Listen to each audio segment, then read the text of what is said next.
follow you home. You in it's drastic circumstances. That's the next thing you know, you'll be having someone like Jerry knocking on your door to get rid of it. What we do, we pray before we go into a situation and we pray after. You have to have God. If God is for you, who could be against you? I learned that in Bible college. And I've been into a lot of situations. Me and Jerry, when we were EMPI together, Eastern Mass Paranormal Investigations, we investigated Lizzie Borden's bed and breakfast. I think that was the second time I've been there with you, but you've been there other times with your team.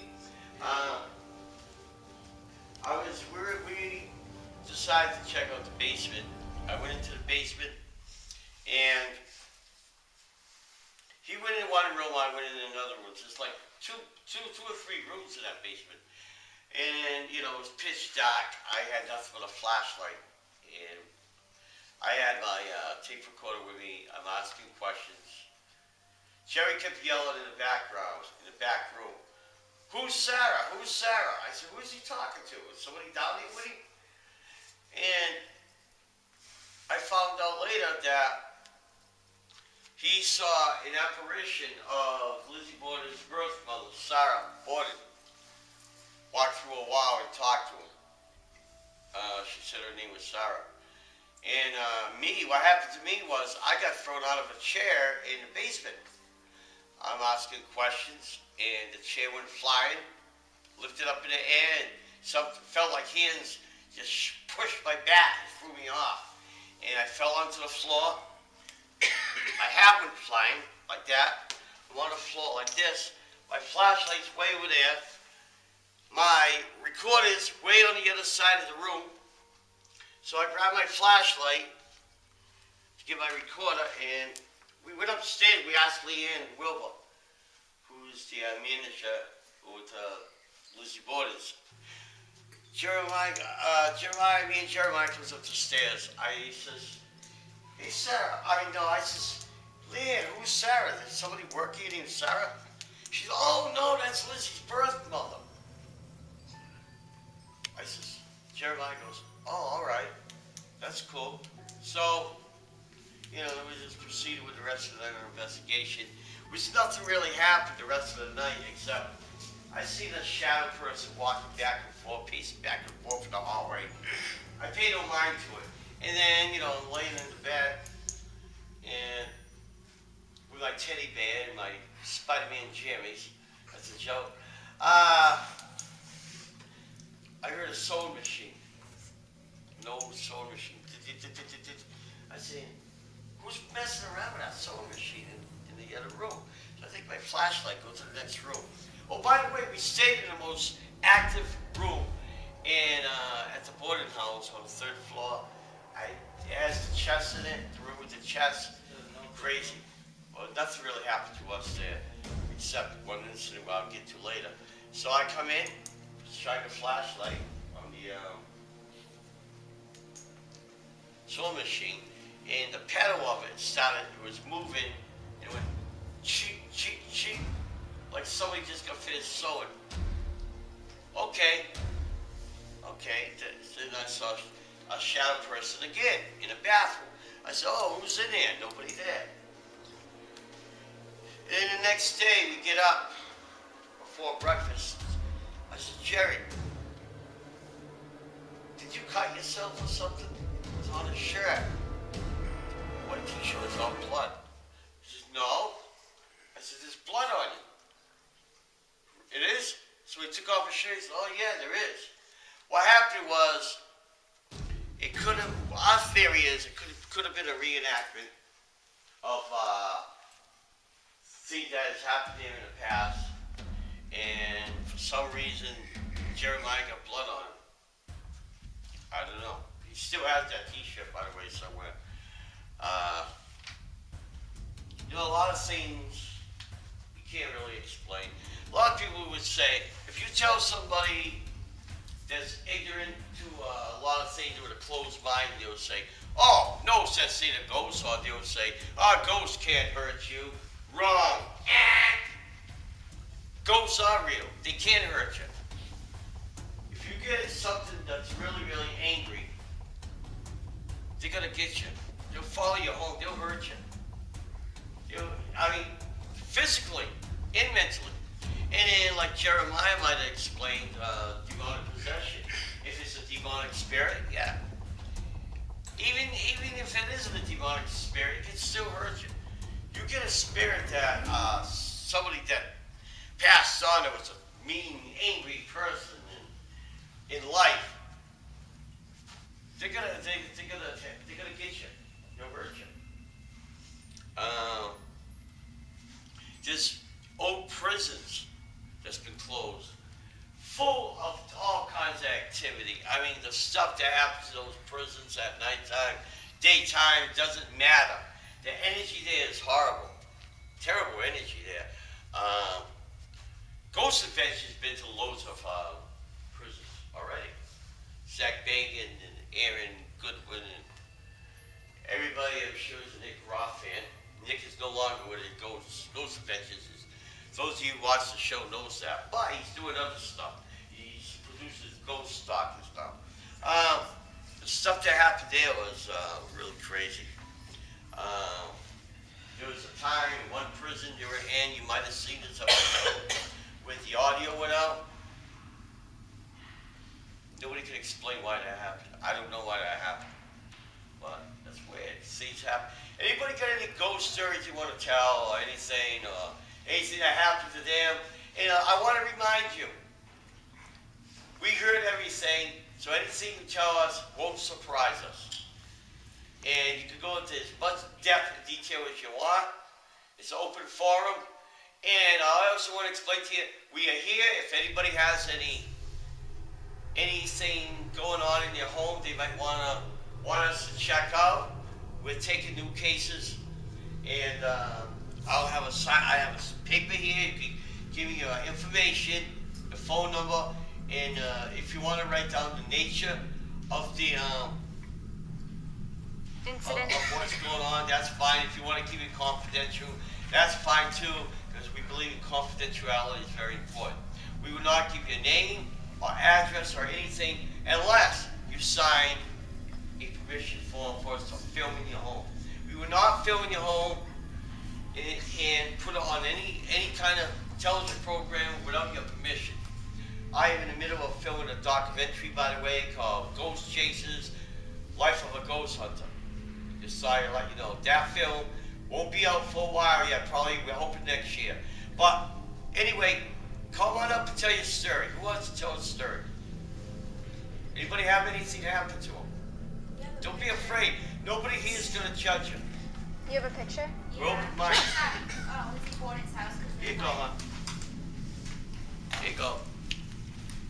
It's off. I turned it off. Can you turn that on? Hold on. Here you go. Well, it was. Tell your name.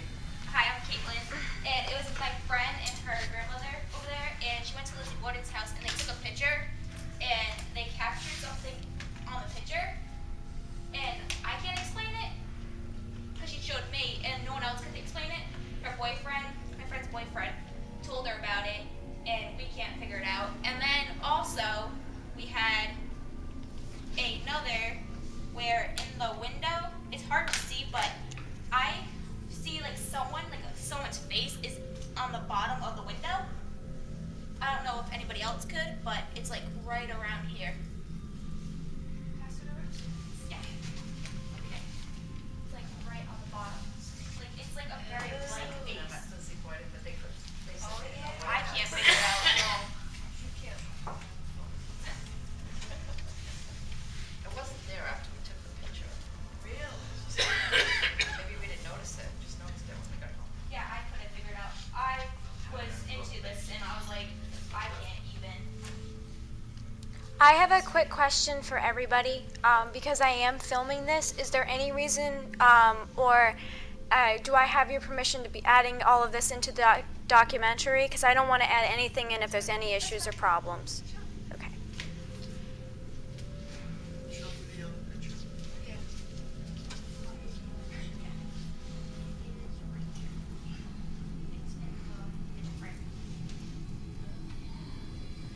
I make out arms.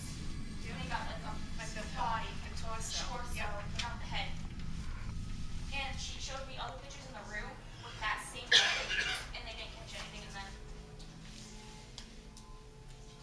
And then, and also in that room, they also have a Ouija board in there. So from when Ghost Adventures went, so I think there's something to do with it. I didn't see that one.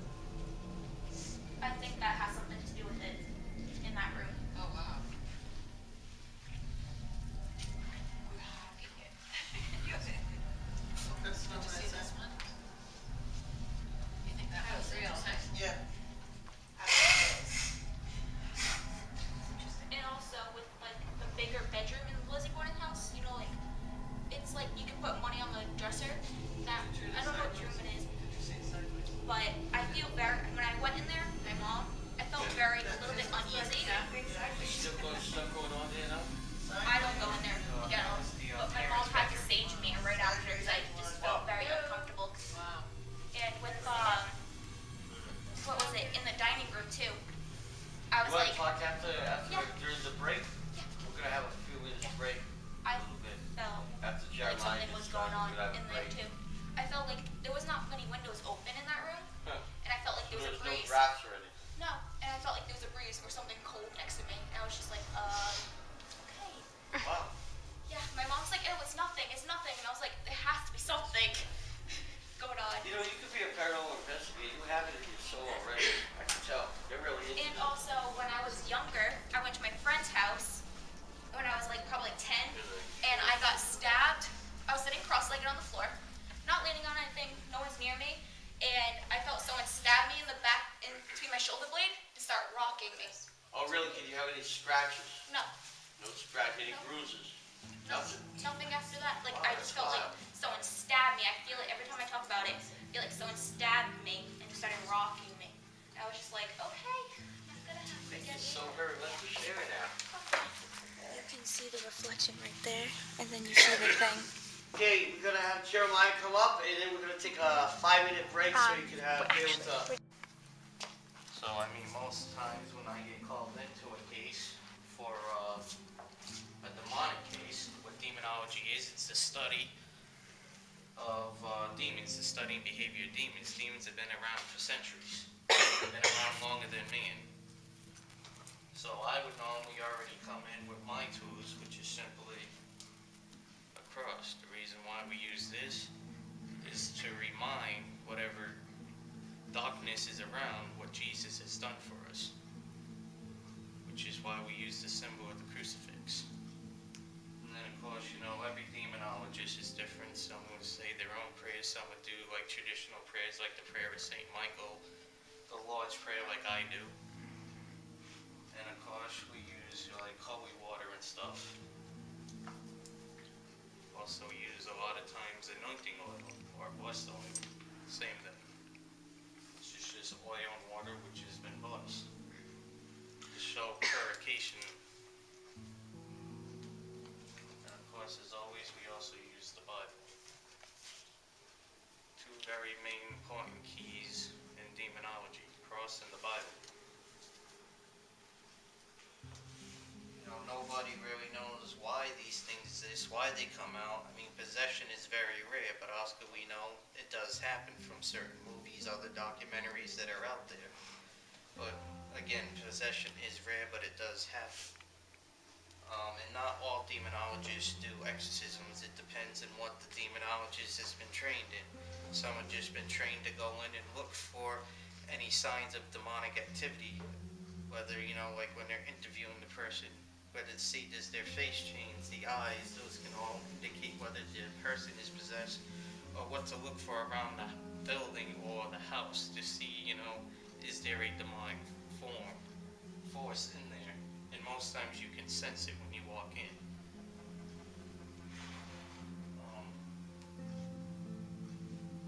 But I mean, that's pretty much what demonology is. And then there's also angelology, which a lot of demonologists are also angelologists, which is just the study of angels, sensing the presence of when one's around.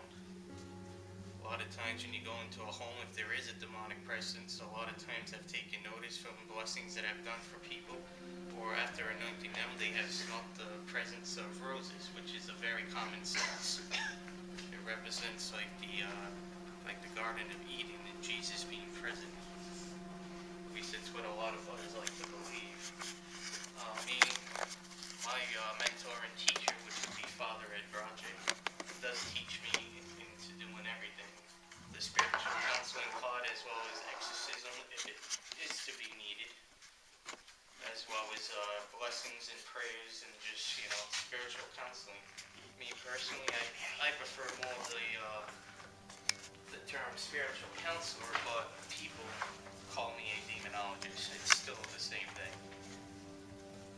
And like Gary said, he's been with me. Demonology and paranormal investigating, I would have to say, is more of a calling. When I was 18, I actually had the first piece of equipment I ever got was something just as simple as an EVP. And some people knew I had one, and I actually had some people when I was 18, right out of high school, asking me if I could come in and see if I could pick something up, because they saw it on the TV show, so I did that. And I started picking some things up here and there, and they told people they knew, saying that I did it, and I formed my own team. And at that time, it was called Hunters of the Afterlife. It was just me and one of my other cousins. And shortly after that, I kind of put it to the side to help Gary with his team, Anix Paranormal. And then I went back out on my own and formed the EMPI, and this summer along the line, Gary and I started working with each other again with Eastern Mass Paranormal Investigations. I had that group for about 7 years until I formed this group with my fiance, IoT Investigators of the Unknown. Like Gary says, we do have a local television show. It's on in 14 towns in Massachusetts. It's also up on YouTube in Daily Motion. I'm also the founder of what's known as Deaf Television. It's a paranormal internet television channel. You can watch my shows, and there's a few other shows on there that you can see as well. Have any of you ever heard of Keith Johnson from Ghost Hunters Tabs? No? Well, he has his own show too now called Ghosts Are Near, and that's also up on Deaf Television if you just want to ever check it out. You can find Deaf Television on Facebook, or you can find my group too, either under IOTU or Investigators of the Unknown. On Facebook, we have 2 Facebook pages. I'm on there as Jeremiah at IOTU. And I mean, that's pretty much what my team deals with more. It's more the darker side of the paranormal, or what some in the field call the hardcore or extreme paranormal. We deal with more of the darker side cases. But in our shows, we will go to other places that are known for either having demonic activity, certain forts that are now part of state parks, certain cemeteries, even woods, which there could be anything. I mean, a lot of woods, especially like the Freetown State Forest, is known for having the occult going in there and doing stuff. If you go to some other forts like Fort Wetherill out in Jamestown, or even Fort Revere up in Hall, Mass., if you go there, you will see like satanic symbols of both sorts, from upside down crosses with the 666 written into it, to upside down tentacles, and even the weeping skulls and stuff like that. A lot of people might go there doing stuff like that, thinking it's just all fun and games because they see it on TV, but they don't realize what it can really call out. And it doesn't mean that anything's going to attach to them, the person who's doing it, but it could easily attach itself to any one of us here who easily go into those tunnels. Most of the times, most demonologists as well as exorcists like to feel that a demon will attach itself to what it feels is weak and vulnerable. But it can also at times, on some rare occasions, attach itself to someone who's very strong in Christ. Also, as a demonologist and stuff, I will have people who say, well, can you just give me an exorcism? Well, no, there's certain things I gotta obey by, just like a Catholic priest would do. I still gotta look into the mental history. Is there any mental history with them? Someone in the family? Have they seen any doctors recently? I mean, there's a bunch of stuff you gotta go through before you can actually perform an exorcism. And again, like I said, there's all types of ways of seeing. Some people's features were changed, their eyes were changed sometimes. Sometimes they can just out of nowhere become very violent. And if a person, if there's 7 people there saying this isn't like them, they're normally very calm, very nice, and all of a sudden now here they are being violent, and they're picking up something that even the strongest man in the world can't pick up, then it's a possibility that they are, well, either on drugs or they really are possessed. So that's another thing you gotta see too. You know, is like what kind of medications, what kind of drugs they might take, and are they taking any? Are they are any of them hallucination drugs and stuff like that? But does anyone here have any questions on like demonology or the paranormal? No. I mean, that's about all I really have to say. Like I said, you know, that's about what I deal with more. I work more with the darker side of the paranormal. And also, if I go into a home to bless it, I go in there strictly with just using the name of Jesus Christ to cast it out. I'm just saying that because some people will get the wrong idea. They hear that you're a demonologist. They think that you're messing with demons and calling them out. That's not what it is. If anything, you're casting them out. And it's not so much you that's casting out, it's God working through you to cast it out. I'm just the vessel, I'm just the tool which God uses. And, I mean, that's about it. And, honestly, if any of you are wondering, I do consider myself what they would call a religious or a Christian demonologist. Meaning I look more towards helping people with those problems in the way like how Jesus did it. Which is just like how they would teach like certain pastors and priests in the church to do, is to do it through the way that the Bible says. But that's pretty much demonology, and if you want to ever see my show, if you live in any of the nearby towns, just look me up on Investigators of the Unknown or IoT Paranormal on Facebook, and we have a whole list of where we're on. I mean, we're on all the way from Attleboro to Foxborough, Bridgewater, Westport, Somerset, Norton, Marion, Mattapoisett, Rainham, Rochester, right here in Fall River 2 every Friday at between 10 and 10:30. They're always switching it for some reason. We're also on in like Lakeville and Norton. But that's about all I have. Do you want to step back in or? Yeah. Okay. Let's hear it from Jeremiah. Again, he's from Investigators of the Unknown, and he knows quite a bit about this stuff, about the demonology stuff. And I just like to also explain. In this field, you have to have God in your life. You don't have. This is some of my paranormal equipment. I got an Elf Zone, EMF. This here thing is an electromagnetic radiation detector.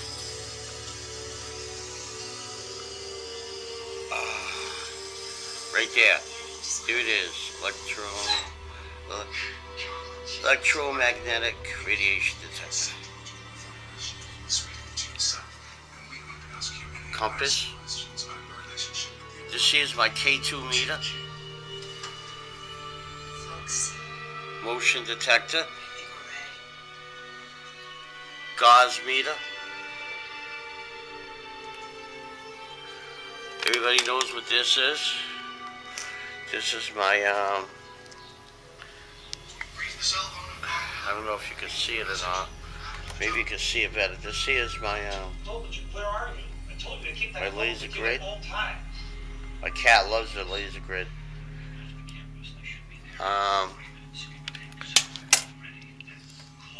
This you're familiar with? Digital voice recorder. I use on my investigations. I don't know if you can see it or not. There you go. This, everybody knows what this is. This is a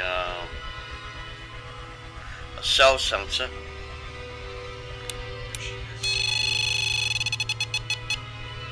Just going off crazy earlier. This here is a form of white noise. It's an ordinary baby monitor.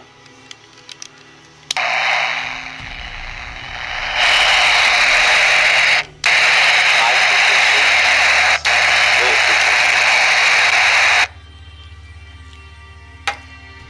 frequency. This is my little mini cam where I could make blogs and stuff and take photos.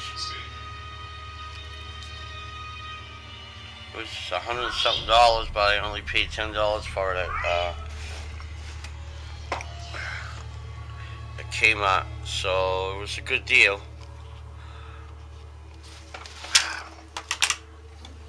Everybody needs one of these, but the batteries are dead on it right now. It's a little mini flashlight.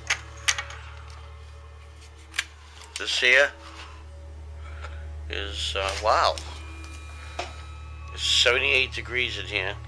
83, 82. Everybody knows what a thermal gun is. This is the classic homemade hacked Radio Shack digital radio I use for a ghost box. Works rather well, actually.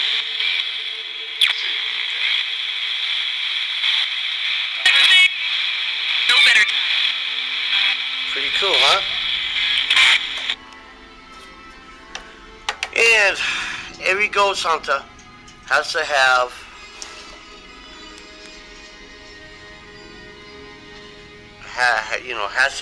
walkies.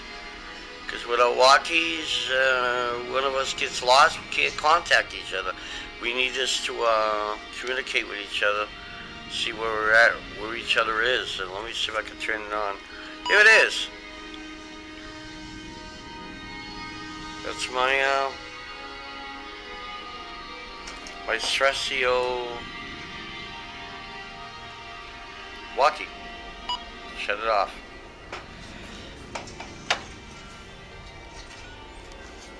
And this is my digital camera. Take photos. This here I use for my ghost tracker. It's not on right now. And you always have to have a cell phone in case you're gonna make a phone call. And of course I got the headlamp. If you can see it, there it is right there.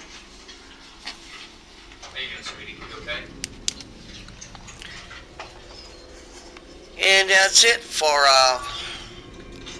ghost hunting equipment. And I want to show you one more thing. This was our very first paranormal investigation at the Lizzie Boarding House. This is my old team. She's back. It's me, Jeremiah Ouellette, which now has his own team, IOTU. And Chris Bianco is no longer working with us. And there it is. That's where we were called at the time. We were called Annex Paranormal Investigations in Southeastern New England. Now we're called SCPS. And that stands for Spindle City Paranormal Society. And here we are. And that's me in front of Lizzie Borden's. Recently, it was taken about a year or so ago. That's me and Robin. That's the documentary we're working on. See? And the last time I was at the Paranormal Psychic Fair was in 2012. I have that poster somewhere, but I don't know where it is. But I have this. There's Keith, Sandra, Shannon, Brian, and my friend Tiffany. And that's, yeah. This is Jeremiah and his crew.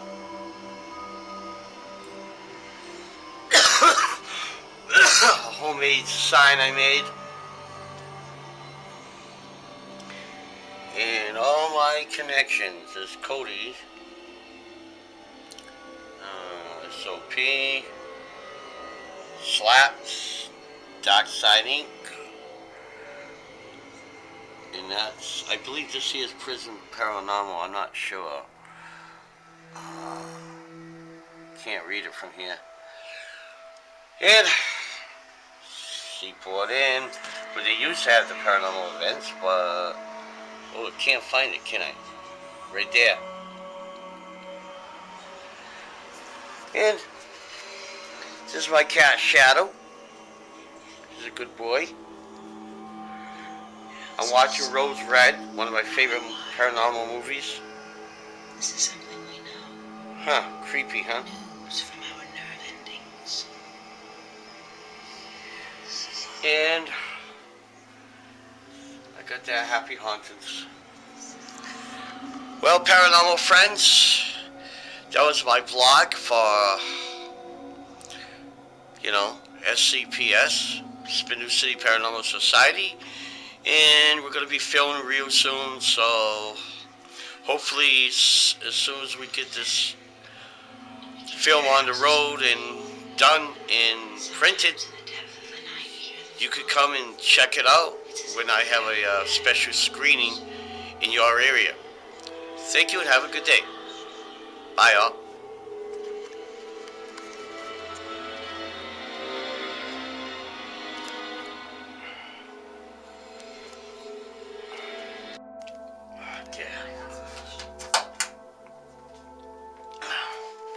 Okay, this is a practice investigation in my home.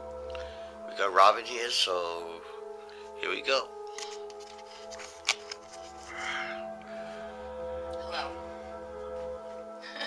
There you are. Okay, I'm gonna record and ask a few questions. First, I'd like to say, please, God, protect us from any evil. Let us wear a shield of armor from head to toe. Protect us from any evil that might be present tonight. Amen. Is there anything present that would like to speak? Can you give us a sign? Please talk into the recorder. Can you make something bang?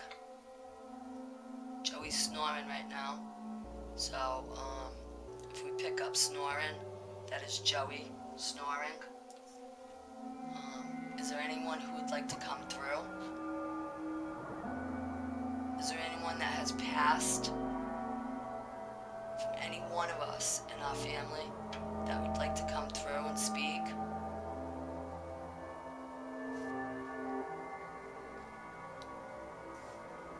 Can you make something bang?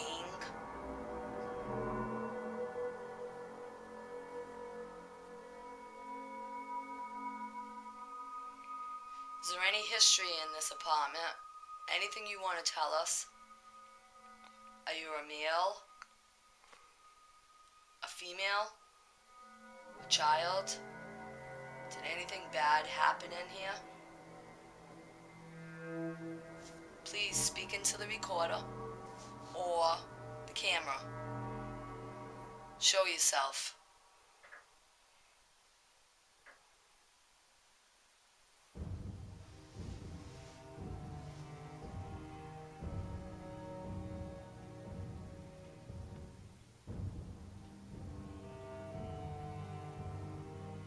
Do you have a name?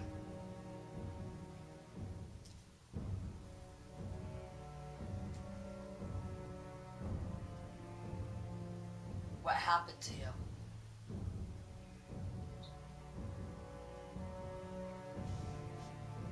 We don't believe. So if we don't believe, are you afraid? Let us believe. Make something loud bang.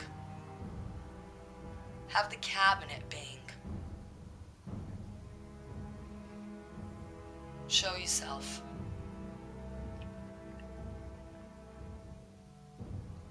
Don't just put the camera on me.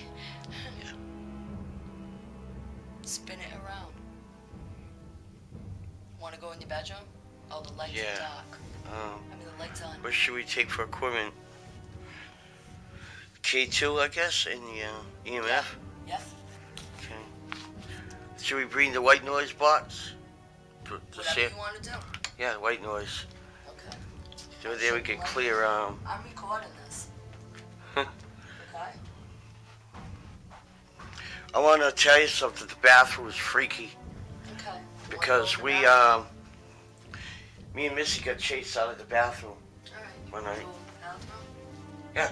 Okay. Okay.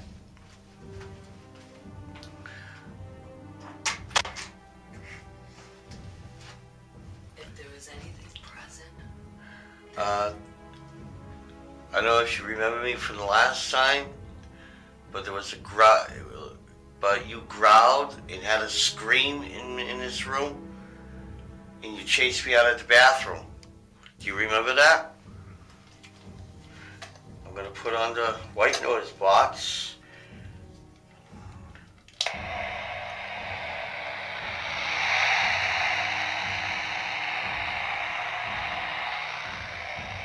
There's nothing.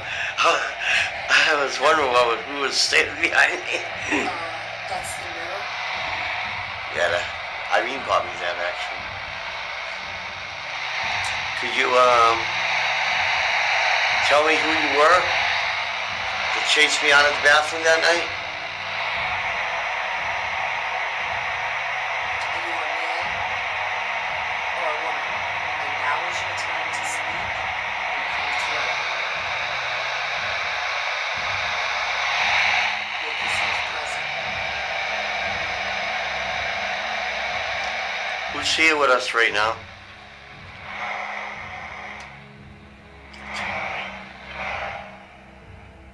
Did you hear that? Yeah, I heard her. Can you speak again? Speak louder. Who is it?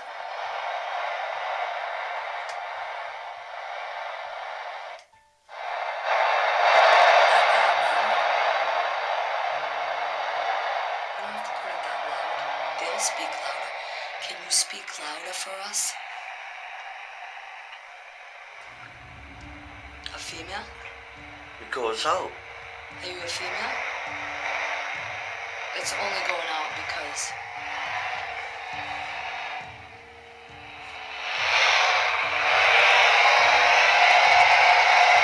I hear running water. Running water?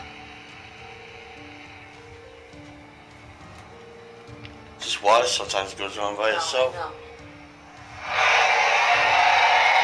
Because of the electrical outlet. That's why.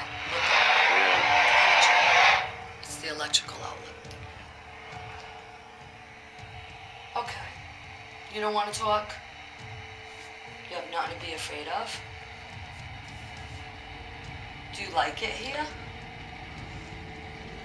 Hey, Rob, I'm feeling cold. I'm not. You are? Yeah, right over here. I feel cold. Right here? Right where I am. Do you like it here? All right. Let's stand over there. Water supply. See if you feel anything.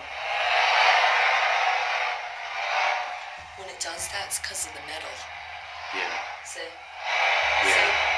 When you go near metal, Yeah. so we debunk that. When you go near the metal, Yeah. there's interference. You feel cold? Yep. Now you feel it, right? Mm-hmm. So let's come over here. Because you're right here, aren't you? Okay, hello. My name is Robin. This is Gary. What is your name?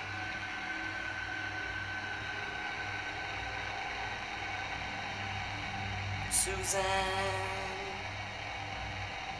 What's your name? You got a little battery life left. Go ahead. A little Can you while. talk? We gotta recharge it a little bit, about 20 minutes. Can you talk? Gary thinks there's a woman here. Are you a woman or a man? Do you like it here? What happened to you? We're gonna play this back. We're here to help you, not hurt you. We're sorry if you got hurt in any way in the past. We're not here to hurt you. Now is your chance to tell us how you feel, what happened, who are you? If you give it a chance to answer. I heard you. What'd you say?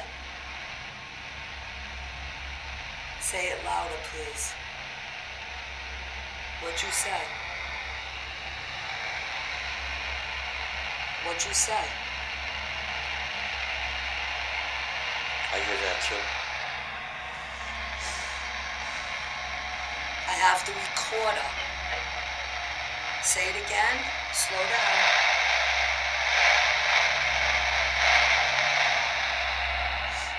You're a female. You're a female? Were you hurt? Did someone hurt you? Did you have a good life? Are you happy? Are you sad? Are you angry right now?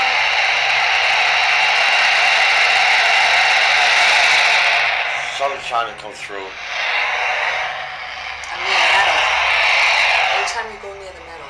Yeah, but I heard a slight voice.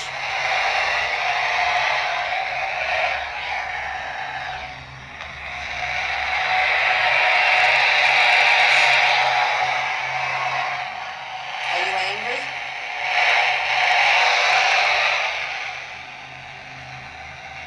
Do you feel any cold spots? I did earlier.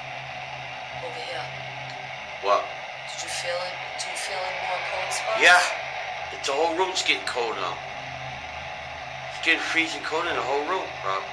Come through. You spoke earlier. Ooh, You spoke. look at my arms. Look at that. Getting goosebumps. I feel a cold spot over here too. Yeah, the whole room's getting cold. Okay. We're gonna play this back. You ready? Well done. Okay.